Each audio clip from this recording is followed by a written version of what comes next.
Cette conférence va maintenant être enregistrée. Bonjour Madame Saal. Dans le cadre de cette journée consacrée à la santé au travail que nous organisons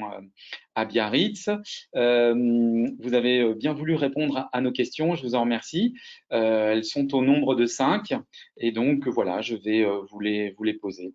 À propos de votre mission au sein du ministère de la Culture, vous étiez depuis 2 ans haut fonctionnaire à l'égalité, à la diversité et à la prévention des discriminations, et vous êtes depuis quelques jours nommé haut fonctionnaire à la responsabilité sociale des organisations, toujours au sein du ministère de la Culture. En quoi consistait votre fonction jusque-là et quel est désormais le périmètre de vos nouvelles fonctions? Quel est le sens de cet élargissement de votre périmètre, s'il vous plaît? Alors, d'abord, bonjour à vous et à celles et à ceux qui m'entendront, et merci beaucoup de m'avoir offert l'opportunité formidable de m'exprimer à l'occasion de l'événement que vous organisez. Pour répondre à cette première question, finalement, quelques éléments assez simples. En effet, la dénomination de mes fonctions vient d'être modifiée, puisque quand on parle de responsabilité sociale des organisations, de même que quand on parle de responsabilité sociale des entreprises, RSO ou RSE, qui sont maintenant des sigles qui sont un peu entrés dans le vocabulaire courant, on parle finalement à la fois des sujets que je traite depuis maintenant un peu plus de 3 ans, la prévention des discriminations au sens large, la diversité, l'égalité entre les femmes et les hommes, évidemment dans nos secteurs, les services, les établissements culturels, toutes les institutions culturelles du territoire et toutes les politiques culturelles que porte à la fois le ministère et ses opérateurs. Et la nouvelle dénomination marque le fait qu'au-delà de ces sujets, discrimination, diversité, égalité, j'ai vocation à préparer l'élargissement de ce portefeuille aux autres volets de la responsabilité sociale des organisations et notamment toutes les questions relatives, si importantes, on le sait, au développement durable. Donc, c'est effectivement, comme vous l'avez très bien dit, c'est un élargissement du périmètre d'intervention de façon justement à avoir une vision ample, élargie de tous ces sujets qui sont maintenant au cœur à la fois de nos sociétés, de nos services publics, des entreprises privées également, et qui portent à la fois sur la responsabilité sociale et sociétale, mais également sur la responsabilité environnementale de ces structures.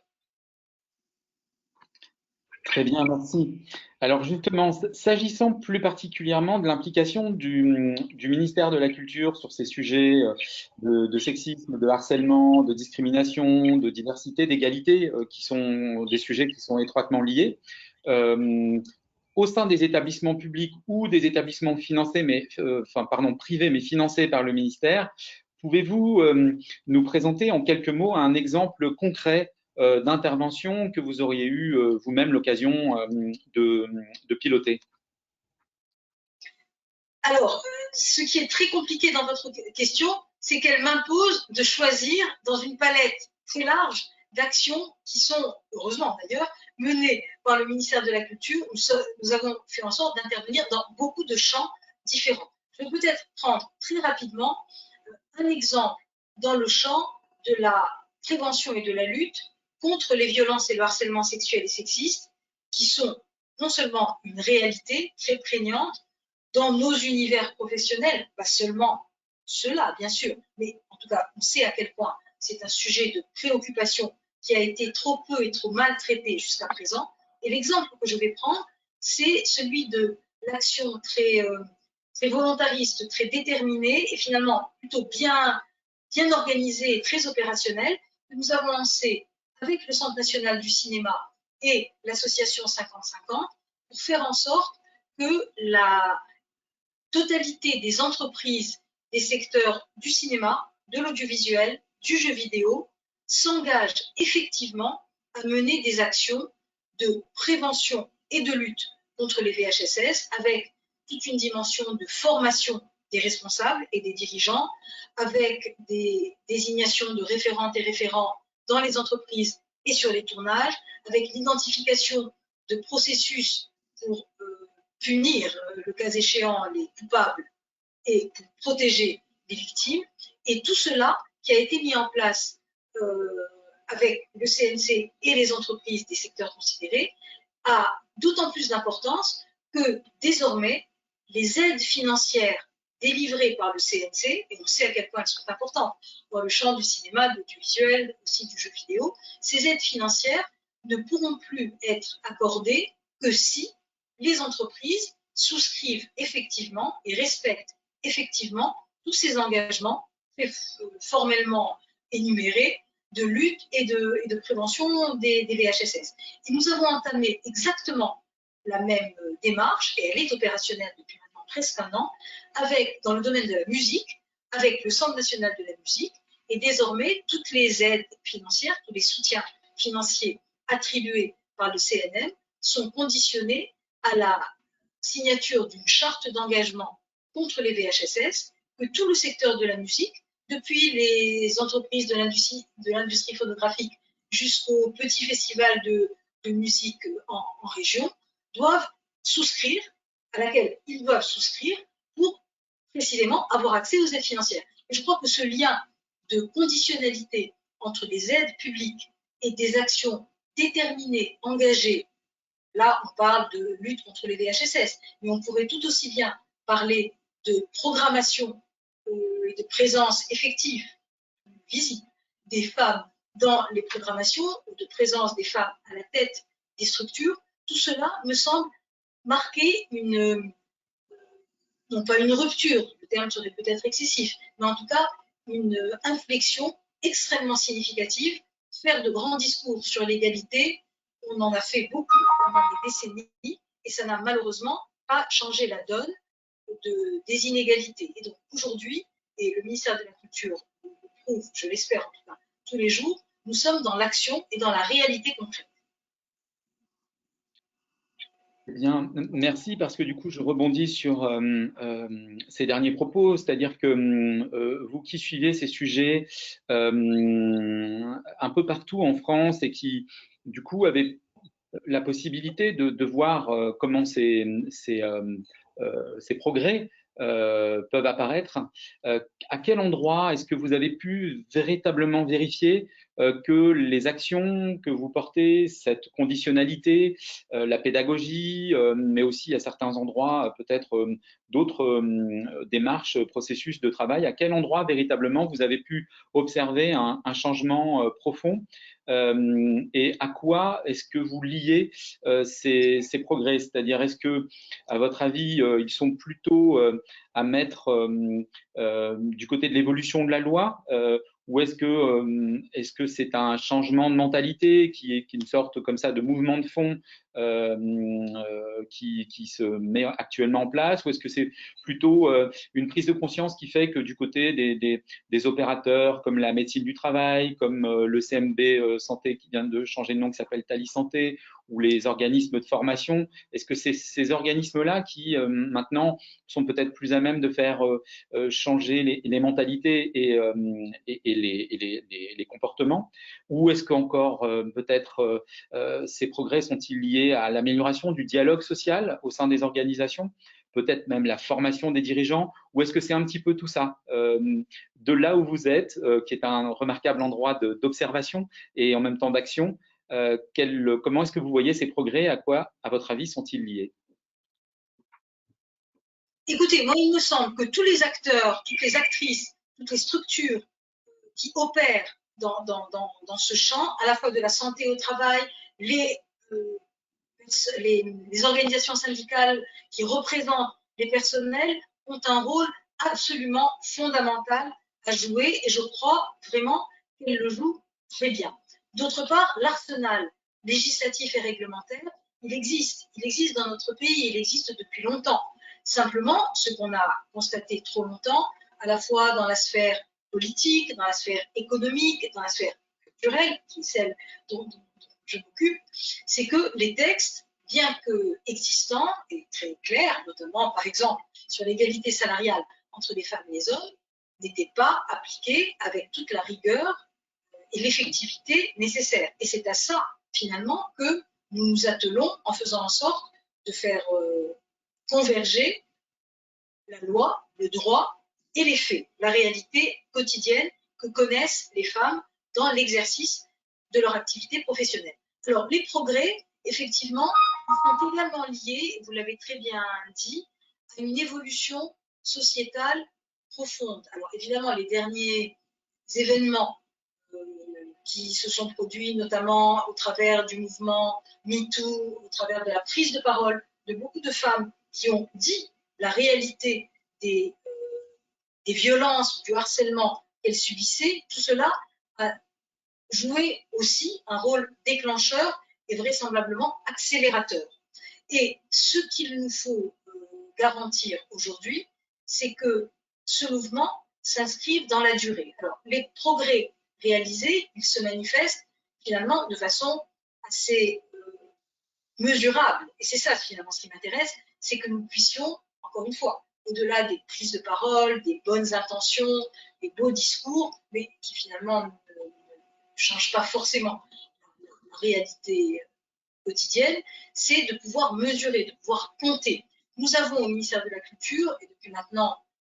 presque 10 ans, puisqu'il fêtera son anniversaire l'année prochaine, un observatoire de l'égalité entre les femmes et les hommes dans la culture et la communication, qui est un document qui paraît chaque année en mars et qui, au travers de pas loin de 80 tableaux dans différents secteurs d'activité, donne les chiffres, mesure, compte, quantifie la présence des femmes. Et c'est ça qui est très intéressant, puisque pendant très longtemps, en tout cas depuis la création de l'Observatoire en 2013 jusqu'en 2016-2017, on a constaté, année après année, que les tableaux reflétaient des inégalités persistantes et que finalement ces chiffres n'évoluaient pas. Et contrairement à ceux qui avaient tendance à considérer que le progrès vers l'égalité se réaliserait de manière fluide, continue, harmonieuse, mais qu'il fallait sans laisser le temps, ben, en réalité, pas du tout. S'il n'y a pas d'action déterminée et de politique réellement audacieuse et incitative, passant par des quotas, passant par l'égaconditionnalité que je mentionnais tout à l'heure, parfois on risquait d'attendre encore quelques décennies, peut-être plus, pour atteindre enfin un équilibre, voire la parité. Et donc, là, les progrès ils se sont mesurés finalement au cours des toutes dernières années. Grâce à cet observatoire, nous avons pu voir, par exemple, en matière de nomination des femmes à la tête des structures, donc à des postes de responsabilité, on a franchi un pas considérable. Je vais vous en donner 3 exemples. Le premier, à la tête des directions régionales des affaires culturelles. Il y a encore 4 ans, les femmes directrices régionales des affaires culturelles étaient représentées moins du tiers des DRAC. Aujourd'hui, nous avons dépassé 40%. On est à 42% de femmes DRAC. Pareil, à la tête des établissements publics qui dépendent directement du ministère de la Culture.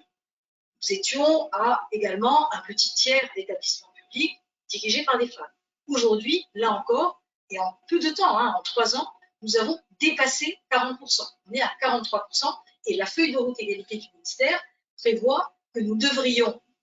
dans les toutes prochaines années, peut-être en 2022 ou en tout cas pas trop loin, atteindre l'égalité, 50%. Et puis, dans le domaine du spectacle vivant, donc des structures qui relèvent moins directement que les établissements publics du ministère de la Culture, qui sont les centres dramatiques nationaux, qui dépendent à la fois de l'État et des collectivités territoriales. Là également, nous étions à, je crois, 27% de femmes à la tête des CDN, et grâce à la vague de nominations récentes, sous l'impulsion, bien sûr, du ministère de la Culture, mais également des collectivités territoriales concernées, nous avons également, et ça s'est passé cet été, dépassé 40%. Et donc, vous voyez que ce déclic, finalement, on ne parle que de la responsabilité des structures, mais avoir une femme à la tête d'une structure peut également impliquer une attention plus vive, une vigilance réelle sur la programmation. Parce que notre volonté, c'est qu'évidemment, le talent, la compétence, le savoir-faire, l'expertise des femmes puisse se déployer dans tous les secteurs et notamment sur les scènes de musique, de danse, de théâtre, derrière et devant les caméras, dans les industries du numérique ou du jeu vidéo, et faire en sorte que cette égalité qui est de fait dans la répartition femmes-hommes de la société, elle se reflète également dans la totalité de nos activités artistiques et culturelles. Merci pour ces exemples. Alors, du coup, ça appelle peut-être une dernière question qui est liée aussi à la période que nous traversons, notamment avec la réouverture des lieux de culture et la mise en place du pass sanitaire. Pensez-vous que ce contexte particulier où on voit que nos institutions culturelles un peu partout en France sont occupées à remettre en route des équipes, des plateaux techniques, des espaces de travail et de démonstration. Est-ce que vous pensez que ce contexte est propice à la continuité de ces progrès ou au contraire peut générer peut-être d'autres préoccupations, d'autres urgences et peut-être faire passer au second plan des enjeux d'égalité, de diversité que nous évoquons depuis le début de notre échange? Alors précisément, vous mettez le doigt sur le caractère complètement ambivalent, finalement, des conséquences de la crise sanitaire et économique que l'ensemble des secteurs ont traversé depuis presque 2 ans maintenant. C'est un risque incontestablement, puisqu'on peut considérer que d'autres priorités, d'autres urgences prennent le pas sur la promotion de l'égalité, de la diversité et sur la prévention des discriminations en général. Et on a vu d'ailleurs, de façon assez violente, que pendant